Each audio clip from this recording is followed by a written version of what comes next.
chegando com o pai e a mãe, a recepcionista, a técnica e a médica. Tia. E a vendedora de biju? Querida, olha só, eu tô com a minha filha aqui passando mal, por gentileza, ela tem dor de vomitar, tá cheia de dor abdominal, já dei remédio.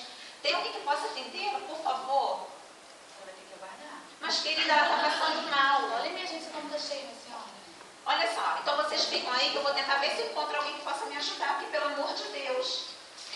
Fica aqui com a tia. Fica aqui com ela, por favor. Então você dá enfermagem?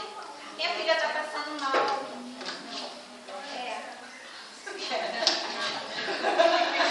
Entra no papel.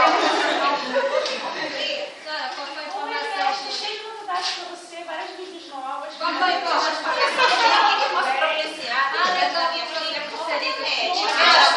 É urgente, tem que aguardar. Espera eu falar com você. Ai, meu Deus. Tem uma mãezinha ali, ó. Eu só não espero que ela faça uma ajuda com ela. Olha, ela foi lá, aguarda um instante, por favor.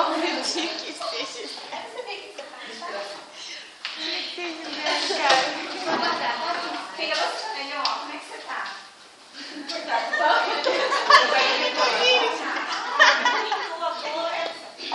Tá quase desmaiando. Doutora, vou dar uma olhada na minha filha, ela não tá bem. Sim, tá. Eu acabei de vir do almoço. Você aguarda. Desculpa, eu posso sentir na mão. Eu deixo aí, senhora, controle.